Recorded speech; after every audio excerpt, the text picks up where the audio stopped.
Hey guys, happy Sunday night. Hope you all are having a wonderful weekend. Welcome to another episode of the Nurse Doc. I'm excited that people will hopefully start joining. Please feel free to share this with friends, people that you think should be watching, because I'm looking forward to a very interesting night. So, over the last couple of weeks, a lot of things have been going on. I was out of the country, and unfortunately, I was unable to come to you live. I ended up firing Vimeo. Anyways, we'll talk about all of that later. All right, check out the promo.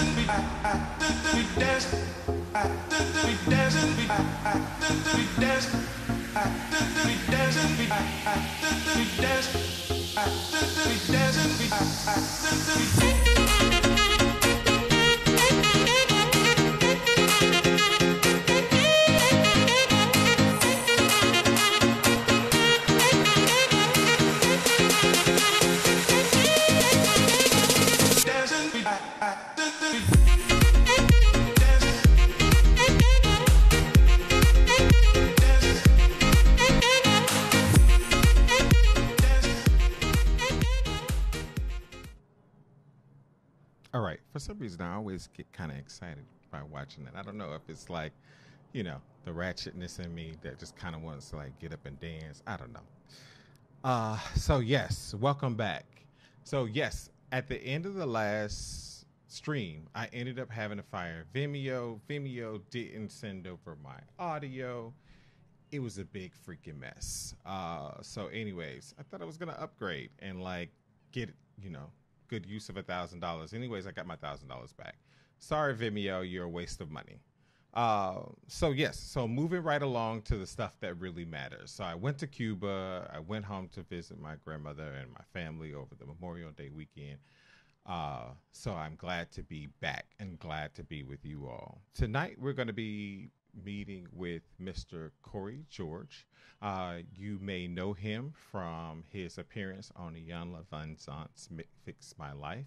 Also, he's a contributor for the Huffington Post. He does amazing work in the city of DC as a certified life coach, where my practice is also located in DC. And we'll have him on later. This past week, has been really, really crazy. And so I'm glad to have him on. We've had a string of incidents that have kind of shaken us to our core. We've had the death of Kate Spade and Anthony Bourdain.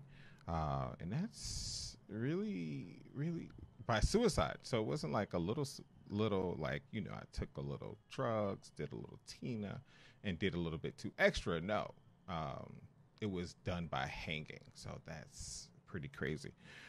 All right, so tonight this is going to be kind of like my mainframe that makes stuff happen for you guys. So please don't think that I'm not paying you any attention. I just kind of get caught up. All right. Again, these suicides. Suicide has been on the rise in the last maybe since 1999. According to the National Institutes of Mental Health, there has been an increase in 30% of individuals who are killing themselves, and not just like young random people, middle-aged people. Kate Spade was in her 50s. Anthony Bourdain was 61. So I mean, some people may say, hey, you had gotten past some of the roughest part of your life, and actually they were pretty well to do. So reconfirms money doesn't buy happiness.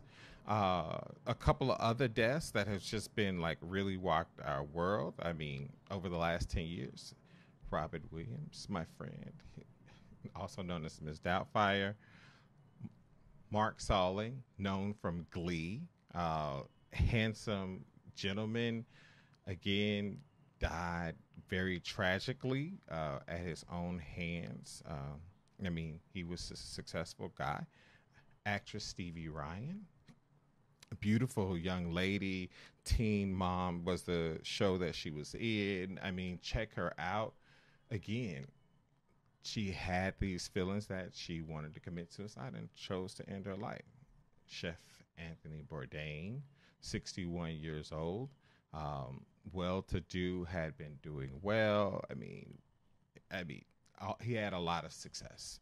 Uh, Designer Alexander McQueen, the handsome Mr. Alexander McQueen, you know him as he's dressed some very impressive people, and his name continues to go on. Also, Aaron Hernandez, Patriots. I forget which position he played. Anyways, yes, some people may say, you know what, he was in jail. He committed suicide and chose to end his life because of all of that he was going through. However, it was a tragedy. It was tragic for his teammates. It was also tragic for his family to see him die. And last but not least, over the 3-4 days ago, designer Kate Spade. So, I mean, it makes you say, like, where did these people get to? In mental health, we realize that when people start feeling the this sense of hopelessness, helplessness, and worthlessness, and down this rabbit hole, like you just tend to not be able to kind of come out. So I'm going to be talking about that a little bit with my co-host tonight, Mr. Cory George, and we'll be talking about his book, Sit or Stand 2.0. But if you didn't get to see the commercial that I sent out, check it out.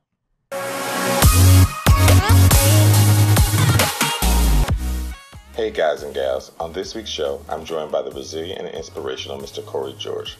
A survivor of child sexual assault and parental neglect, Cory has turned his pain into his purpose. We will continue to discuss building healthy relationships, tackling our biggest challenges, and living our best lives. Please check us out live on Sunday, June 10th at 8 p.m. on my YouTube channel at The Nurse Doc or on Facebook. See you then. We'll get this up and running. Anywho, yeah. So, I mean, hopefully, it's Mr. George. Hey there. So can you hear me now? Yes, I hear you. Yeah, I don't know what happened because we did talk about an hour ago and it was just fine. So I'm not sure what happened. You know, one thing I've Technology. unfortunately learned over the course of putting this crap together is it breaks. And it doesn't say, I'm breaking today. Or it doesn't say I'm not showing up to work today. Yeah. Listen, I am also an IT professional, so I always tell people that these machines have a mind of their own. As good as I am, it's only as good as it works. So it's absolutely fine. Yeah. Well, we got it fixed. Cool. So hopefully you got an opportunity to hear and see the beginning of the show where I talked about these recent suicides by some very prominent people. Yes. And, as a certified life coach and as a licensed psychologist and therapist, we both have people come into us that are looking for help at the end of the day. Yes. Do you think that, or over the course of time that you've been practicing, how long have you been in the field? I've been a life coach for about almost 10 years now. 10 years. Okay. Yeah.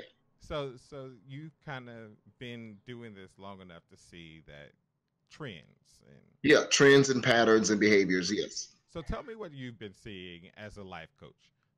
Well, as of late, shockingly, most of my clients, if not all of them, are Black men.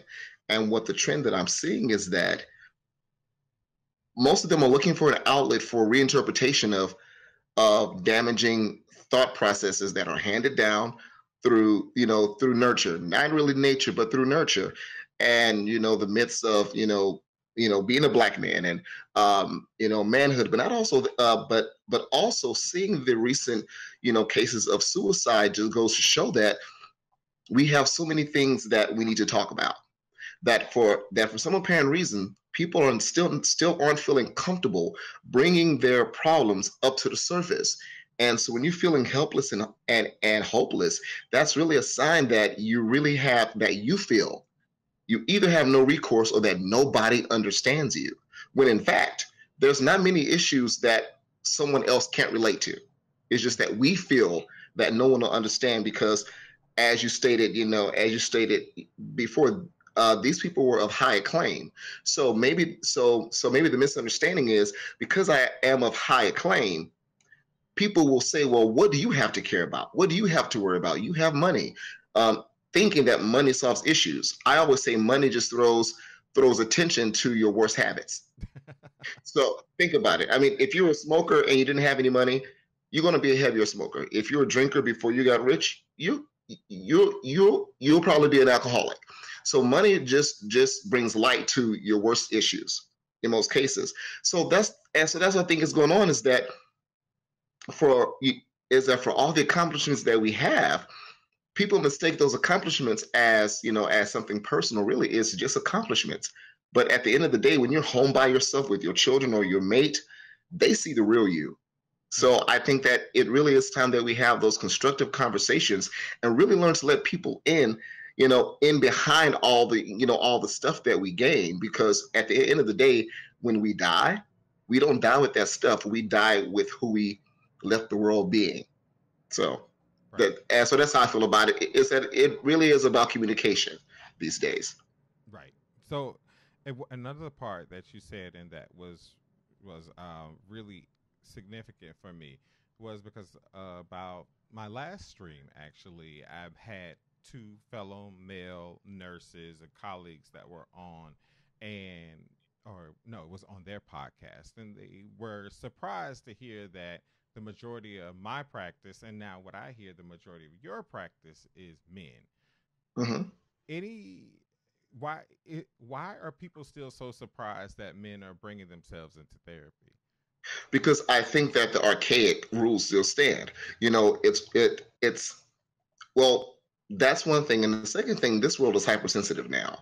Now we have, certain people in office that really have almost set the clock back for who we are. But not only that, social media, you have Instagram, you have Facebook, and we subconsciously start to compare our lives to the superficiality that we see being posted. And even if we don't realize it, at some point it's like we want to be that person's size. We want to have that six pack. We want to be the kind of father that this person claims to be in the photo that they chose to post, when we don't know what's actually going on before and after that photo is taken. So I really think that this whole society is hypersensitive, that we have to be intentional about isolating ourselves at times and asking ourselves, who do we want to be in the world? And so I think as men, we've come to a point, and this is just through the practice that I do, is that we're tired. It was hard enough being a Black man. Now you're adding all this sensitivity. We're tired. We don't know what else to do. And we want better for ourselves. And the only way to get better is if we're better on the inside, and that affects everything on the outside. Right, right. And so do you think that because of your book and your recent promotion and on Iyanla Van Zant's show, where you talk about your own sexual abuse as Mm-hmm. a child from age 5 to 12, do you think that also makes you attractive to like men who want to talk about any sensitive issue? Like, okay, he may get me, he may understand me. Well, it's ironic. I was at a bar last night, and no lie, someone came up to me and said, I wanted to thank you. I've seen you around and I saw the show. And mind you, the show aired last October. So this goes to show how things live within a person. And when you identify with something, that kind of sticks to you permanently. And he talked to me about 15 minutes just praising me, work that I'm doing. And, sometimes it's hard for me to take the praise because I'm only being myself. And so it's hard. So the humble side always tells me to let them speak, because they've never had the opportunity to say what they're talking about. And he shared his incident with me, and that may have been his first time sharing it publicly. So what I find is that I think this is with anybody, but especially with Black men, I've learned that we tend to respond to what looks familiar to us. It's quite different for a Black woman to tell a Black man to seek counseling as opposed to his buddies, as opposed to people he feels that gets who he is. Ironically, it's easier for a black man to listen to another black man as opposed to a man of any other race, because that he feels that that black man knows the temperament of why he is the way he is, and he understands his history. He doesn't have to explain his blackness. He doesn't have to explain his inherent pressure that he's heard from the horrible stories handed down, from his family. So I think that I know that you're absolutely right, that when we see something that looks so familiar to us, we run to it. It's like, wow. And of course, it's kind of like being at a party and you don't want to be the first person to make a plate of food. As soon as the first person makes a plate of food, everybody runs to the table, right? So I do think that happens, is that once somebody starts saying something that looks familiar, you see all of these stories, and you saw it with the Me Too movement. I think that a lot of times we're waiting on someone else to go first. Then we follow that lead because that first person is going to take most of the brunt anyway. So we don't want to be the first person there. We don't want to be the one that's looked at, with all the attention. And of course, being on the show was a very conscious decision. I was approached and I was like, well, I will only do the show if my story if my story really does serve the viewing audience. And that was the only reason why I said yes to it. Right. Well, Cory, I commend you for just kind of bearing it all. In the first part of your book, Cory George, Sit or Stand 2.0. When you wrote the book, do you think it was about being the first, or what made you say, let me write this book? Well, it was ironic. I've been writing since I was about 6 or 7, actually. And my writing came because I had a very bad speech impediment. And when you couple that with being abused and being shy, I didn't have a voice, or at least I didn't trust my own voice. So my writing was my escape. That was the thing that took me from being at home and being a victim to being in any land I wanted to be in. So it got to a point where I literally got sick of myself. I think people seek help when they're sick of themselves. And I said, well, what can I do to get all the stuff out? Because I was realizing every relationship was suffering from stuff that I hadn't healed from. Friendships, romantic, family relationships, because no one knew. So when I started writing, I literally didn't know it was going to be a book. I just said, let me use my God-given talent and let me get it out. So that's why in my practice of coaching, I strongly encourage journaling and writing and purging. So after I finished writing, I had about 375 pages. And then I kept reading it. I said, well, a lot of it is redundant, but I had to get it out of my body, And then when I put it all together, I said, wow, I have a book. And so the book was not the original plan. The plan was to say, how do I get this out of my body safely? I didn't trust anybody to talk to, because I'm still the typical black man that didn't know how to come clean with someone else, but I had to get it out because it was killing me. And I probably would have been suicidal had I not done that. And so when I started to do the business part of the book and saying, well, who's the audience for this? What is the main thing I want them to take away? That's when I realized, we don't have a lot of these stories coming from a black male perspective. I didn't know if I was the first, but I knew I was part of a handful, because I had never seen a story written by someone that looked like me and saying the details that I said. So I could be the first, or I could be in a small handful. So I just wanted to let someone know that whatever they're thinking, I felt it, and you're not alone. But here is not the Bible, but here is the playbook for how I got from chapter 1 to chapter 16. So right, gotcha. Yeah. So that's actually very important. So you said you were sick of yourself. Yes. You were sick of doing the same thing or trying to do different things and getting the same results. Did you do that process with anybody else, or was it just you and your pen and paper? It was just me. And one thing that really got me was that I said one day I wanted to be a parent. And you and I talked offline, and I said, my dad was a broken man. I didn't know until almost until he died.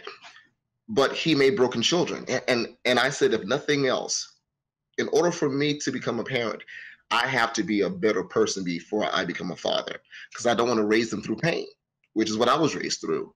So um, the process was just me. I just got tired of it. I just got tired of apologizing to people for hurting them and not even really knowing why I was doing it. So that's why I got sick of myself. I felt like a bad guy, although I was a nice guy, but I wasn't handling my situations well. Got you. And so, how was that journey with yourself? Do you recall? Uh, the lesson I learned is that, at first I thought, okay, well, I'm good, I'm healed and all this, but it's funny how you don't know whether you're healed or not until you're placed in a situation that tests you. Right, right, So right. what I tell people is that I compare it to being a drug addict who goes to rehab and who stays clean their whole life. They still consider themselves a drug addict, but it's a day by day process. I am far more better than when I started, but the journey still continues. And I think because of that mindset, I'm always eager to learn the next better version of myself. So when I talk to clients, it's like, when you leave my care, the job is not to make you perfect. The job is to make you vulnerable to yourself, so that way you're learning at a more rapid pace and making it easier. So it's that was the biggest lesson, is that I have to be, well, that's the first one, is that it's never finished. Secondly, you have to be completely intentional. There's no go with the flow. There's no, okay, I'm gonna just see what the day brings. You literally have to say, what do I want to achieve for myself in this time period, whether it's physically or emotionally? What do I want? Which hurdle do I need to tackle? And make the plan of saying, it's gonna feel awful, or it's gonna feel uncomfortable, but after it becomes uncomfortable, it becomes habit. Mhm. So because of that process, and that's what led me into being a coach, is that, wow, I have this methodology that works for me. How do I transfer this to people who need that? Right. So now, what do you, Corey, do to stay mentally healthy in all of this? Period. Um, there are times that I have to tell the truth. Fortunately, I have a handful of friends. I have a fiance that listens, and I told him, I said, this is my first non-destructive relationship I've ever had. Whereas we talk, and even if it's not stuff that we want to hear, at least it's off our chest. I have sons who I talk to, and I tell them who I am, and they tell me who they are. I have a handful of friends that, outside of being on TV and being in books and and online, they know the real me. So we have talks as a human being. Um, and as I said, I'm always keeping myself available to the next best thing for myself. And there are days where, really, I may have 1 or 2 days a week where I'm like, you know what, I'm tired. Hmm. But I'm honest about that. I'm not gonna, say I'm tired and then call you and give you that bad energy. If I know that that day is not a good day, if you call me, I'll say, I will text you and say, hey, this day is not a good day. It's not personal, but this is not the day where I can give you my best. And I've done that with friends, and they got it. So just being honest to where you are, and it always gets better, but you will have those days where you have that doubt, you have flashbacks, there was always something that reminds you of where you were, but you have to stay steadfast. Right. It's so funny because when we talked offline, I said one of the things that I really appreciated about our conversation was, like, you were clear. Like, Sunday's my day. That's my protected day that I enjoy life and enjoy Yeah, all of the things that I don't get to do. So it's kind of like my time, my me time. yeah, And a yes, lot of people don't actually sit down and formally plot that out, especially kind of like, I think, in our field as helping professionals. I'm always supposed to be on, absolutely, and I'm always supposed to absolutely, be ready. absolutely. And not just that, but in the role of being parents, in the role of being caregivers, or in the role of being the provider for someone else, we think that our identity is based on what we do, Hmm. which is not true. Our identity is based on who we are in the world. So if you're not present for yourself, you are nobody in the world. All you are is what you do. And especially with us being helping people, sometimes people find it impossible that we have an issue. And I'm like, well, You didn't talk to me, but yeah, today I didn't have a good day. But by the time I talked to you, I was okay. I always say that we just have the tools in our disposal to bounce back a little faster than the average person. That's what I say about people in the helping field. Because there are days I have the same problems as someone else, but because I have the tools, because I'm a coach, I coach myself a little faster, but I still have the same feelings about it. They just don't last as long. Hey guys, welcome back. All right, so we're going to continue with part 2 of this. We were having a great conversation. I wasn't trying to dig in my nose, by the way. So yes, Wesley Willis, the nurse doc, back with you. So I started getting like some text messages that people weren't seeing the show or whatever. Anyways, I thought this was too great opportunity. So I'm going to bring Mr. Cory George back in. All right. I want to go over to an app. So I'm going to switch you guys over to an app recently that I download, and I've been encouraging my patients to use it. They kind of like it. I actually use it myself. So let's take a look at it. All right, here we go. So yeah, so this is my iPhone. This is the app. It's called Calm. Really interesting thing. Take a look. And so I forget what day I'm on in my meditation. But let's see.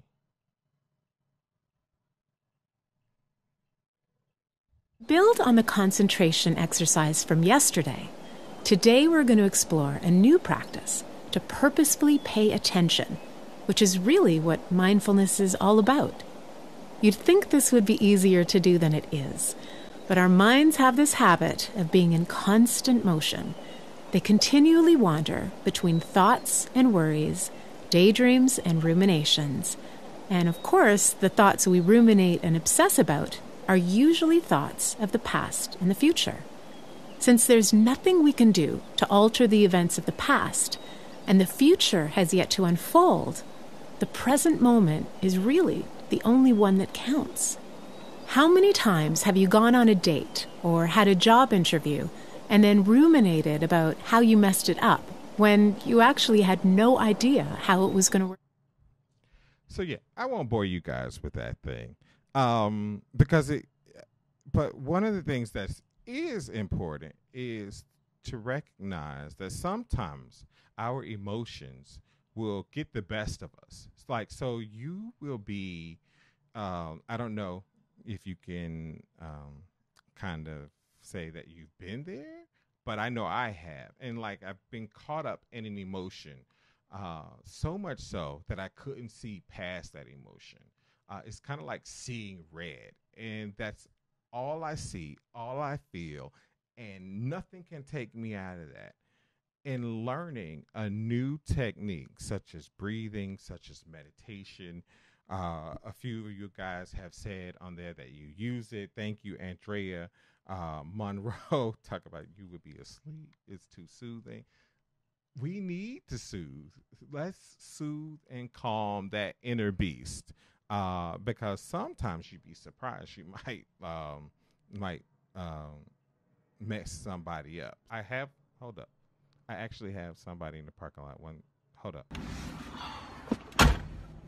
Doggone. Oh, I'm so doggone glad. Let your window down, baby. Don't touch my car, cause I just cleaned it. What do you want? Okay, your shift not ended yet. My shift is over in 5 doggone minutes. Leave at 3 o'clock and not 2:55. Baby, you ain't my boss. What do you want? Need you to come up in here and get that patient at 103 that medicine. That is not my doggone job. That's your job. You think you finna sit on Facebook all day? Hey, what's your title? I'm a CNA. Okay, and what does a CNA, what's the meaning? Certified Nurse Assistant. Hey, which mean assist me, right? Right? So you must not be a real nurse, because all you do is sit at your little desk. You must be a security guard. Because all you do is patrol the halls. You don't do nothing. We don't do y'all work. We assist y'all. We help. They ain't say do the whole doggone thing. Hey, so if you assist me, you need to come and help me right now.